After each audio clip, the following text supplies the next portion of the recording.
Good evening, folks. Today we have the ProBoat JetJam 12-inch self-righting, ready to run race boat.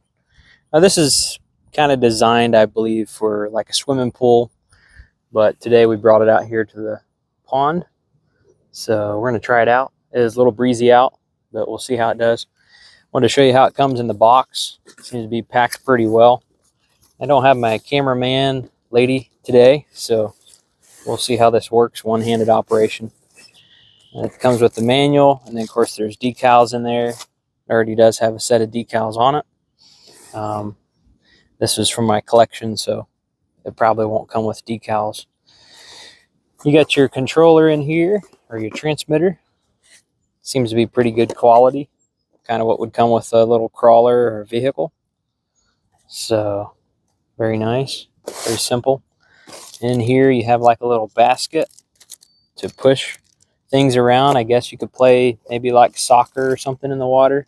Here's a picture of the little corral or basket. I'm not sure exactly what they call that. Here's the boat stand, so you can put it on your office desk or bedroom or something like that. Comes with a battery. This is a 7.4, which would be, I believe it's a Li-ion battery. So 1500 milliamp 2S. So it's more of a slow draw instead of like a LiPo, what we'd be familiar with in a lot of boats. It comes with this little USB charger, which is kind of cool. Hooks into the balance plug anyway. I did charge it earlier today, and I didn't time it exactly because I was cutting some grass and kept checking on it every once in a while in the vehicle. And I think it probably takes roughly about 2 hours, 2.5 hours, but I can shoot another video later maybe and update that. But anyway, and then of course there's the boat. And this is kind of a unique looking little boat. The wind's blowing, so I try to blow the things away, but here it is, little JetJam, kind of cute. Reminds me of one of my favorite boats I used to have as a kid or a teenager maybe, and that was the Zigzag Racer. Some of you older folks might remember the Zigzag Racer, but this one is actually a jet boat. I think it's the smallest jet boat that Horizon or ProBoat makes. I'm not for sure about that because they make another one. I forget what it's called, but I'm looking at one of those too. Maybe we'll do a video on the other one too. But anyway, like I said, I think it's intended mostly for the pool, so it's fairly small, 12 inches, but it actually has a legit impeller and stuff in there. It kind of reminds you of the jet skis, if you ever have run jet skis or looked at those or owned them or worked on them. So here we go. Open the top hatch. It's just like a quarter turn tab. You swing it open. Inside are the electronics. Just kind of shoved in there. Real basic setup. It's your steering servo. It's got a little, looks like a little bit of a rubber drive shaft to your impeller. Brushed motor.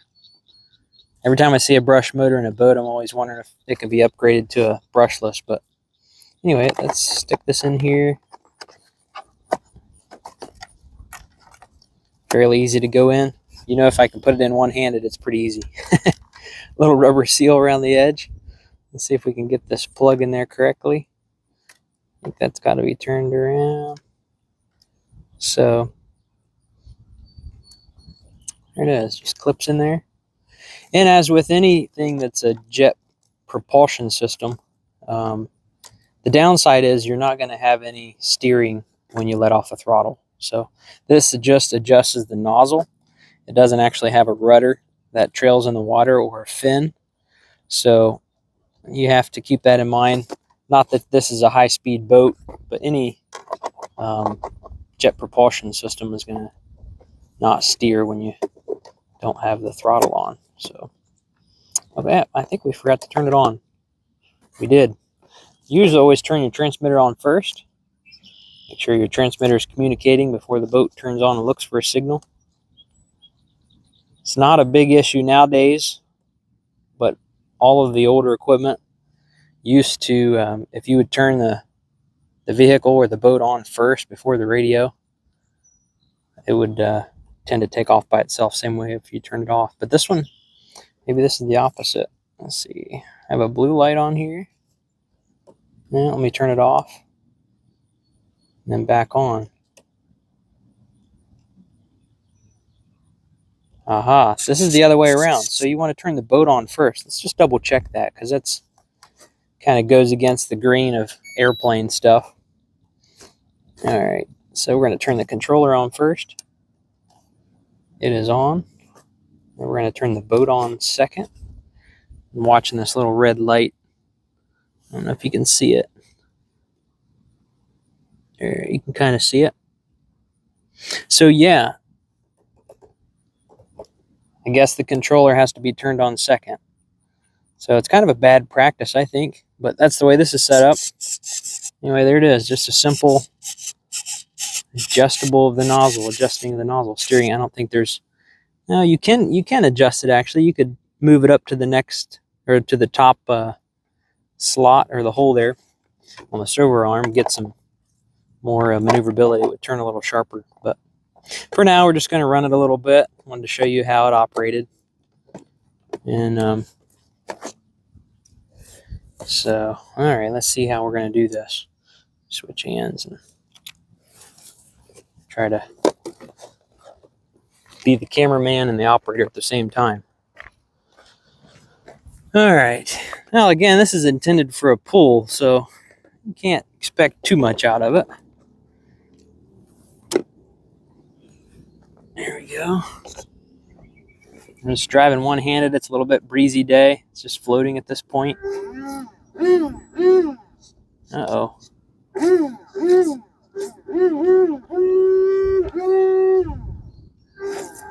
Got air in there, I think. Yeah. It's a little air pocket. Oh, I think we got moss out here, so... Oh, that's kind of fun. And bottomed out on a rock. Okay, well, I do have a long pole to retrieve this just in case, which is always a good idea when you're running a boat someplace. We do have a lot of moss. I just realized that, so another reason why it's probably not intended for a pond. I'm just kind of slow on the throttle. It's sitting kind of low in the water. Just kind of having some fun here. Getting used to how it turns and trying to drive it with one hand.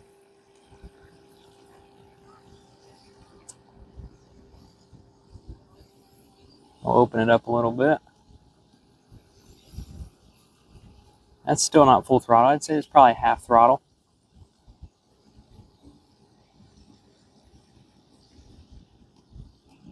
Let me open it up a couple times here. There's full throttle.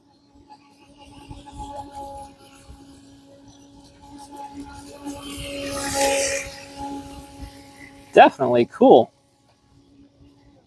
I mean, it's a jet boat. Ran aground.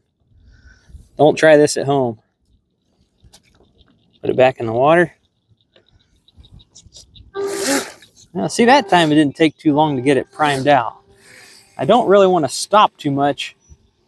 About 4 or 5 feet out, we have some moss in the water, which is kind of hard to see. So now I wish my wife was here so she could zoom in and get some good shots, because I'm trying to watch it and film at the same time. But anyway.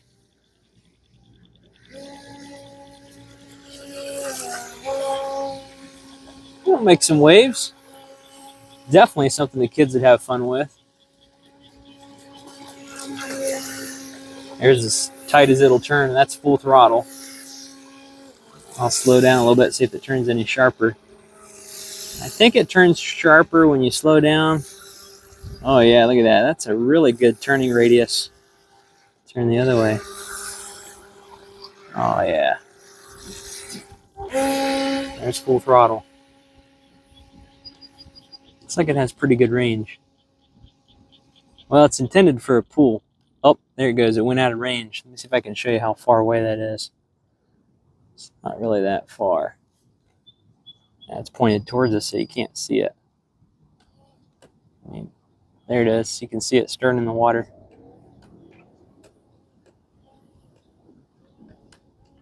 It's coming back.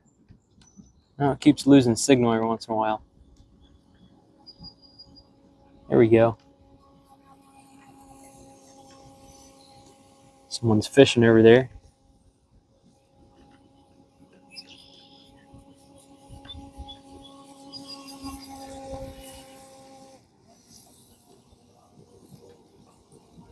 Anyway, so keep that in mind. The range isn't super long, but again, it's intended for a pool, so can't complain too much. It's in the moss right now, so let's see what this, I don't know if, yeah, you can kind of see the moss there. It pushed out of it okay. All right, before the battery goes very dead, I wanted to bring it in and put a speedometer in it. All right, here we are. Ah, it's got some moss in it. So you got to watch that because it will suck it up into that little impeller, which is just like a jet ski. You don't want to run it in some place that's really mossy. All right, I have mentioned in some of my other videos, I think my airplane videos, that, see if I can get this open. I have mentioned that there's a little speedometer that I have and that I use on some of my airplanes, and it is fairly cost effective. It's $30 from Amazon, and it's called the Mini GPS. Oh, I thought I had it turned on. I think it turned off.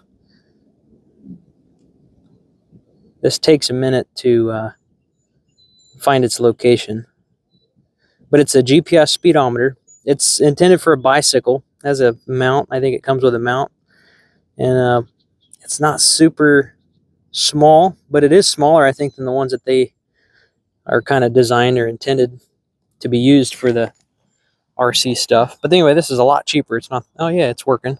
It's moving around here. And I just want to set it to where it'll record my max speed.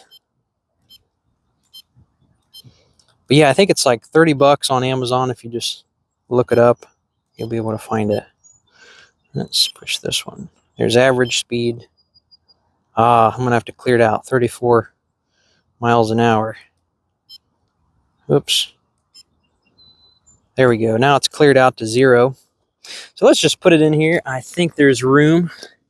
We'll put it up front, which could affect, you know, the weight of it. Might affect how it trims out in the water, but I just was kind of curious how fast this goes. Some things look faster in the water than what they really are, and one for sure way to tell is just to put a speedometer on it.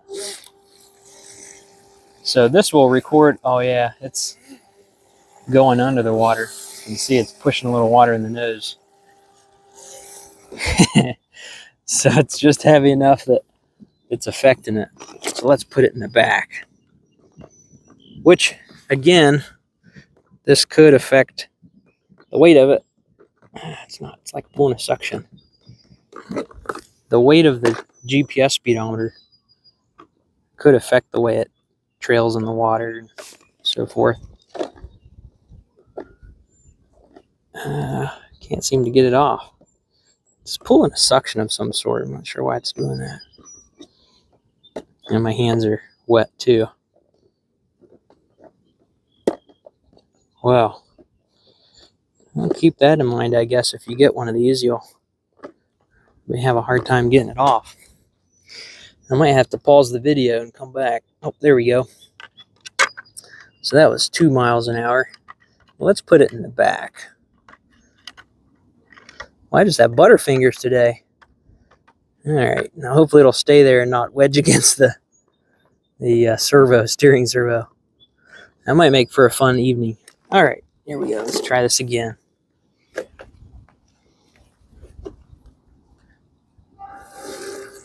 Yeah, that's sitting much better. Just wanted to get it out and open it up while it's got a fresh battery. Actually, it almost seems to handle in the water a little bit better. Probably can't see that on camera, but the added weight probably helps it a little bit.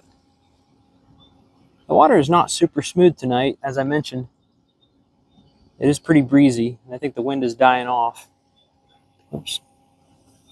I don't want to get too far out.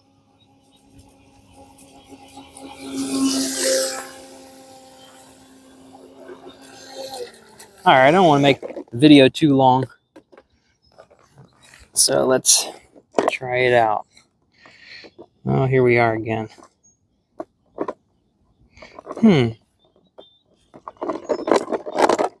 Let's see here.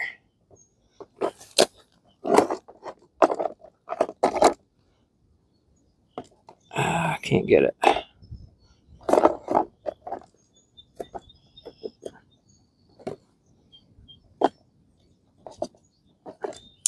Yeah, it's stuck in there. Wow.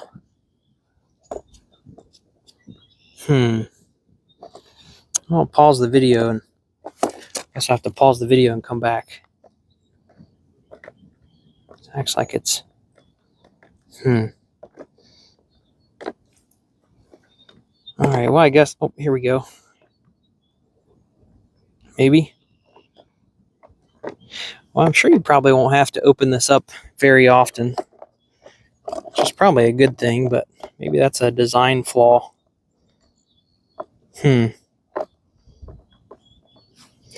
All right, well, that's good for you to know, I guess.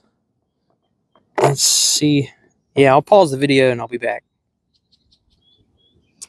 All right, I did get it. I had to use my pocket knife, reach in the side. Here is the speedometer. 8 miles an hour. I don't know if you can see that very well. 8 miles an hour is the top speed, so I think that's pretty impressive. Again, this is intended to be used in a pool, so 8 miles an hour, that's moving along quite well. And the battery's a little warm. The motor's a little warm. It's actually pretty warm. You can kind of almost keep your finger on it. But that seems kind of warm because I didn't really run it that much. I know I was running wide open and it's carrying the payload of the speedometer. But anyway, there it is. Give you an idea about the JetJam, ProBoat JetJam 12-inch. Another thing I mentioned earlier, but another thing I find really important and when I decide to get a boat, this is self-righting. And if you're going to get a boat and you don't want to have to go swimming, looking for them all the time, then get one that is self-righting so you don't end up having to swim out to get it. So there it is. Got a little air pocket. The bubbles get out of it. I think the key is to throttle slow. Yeah. There we go.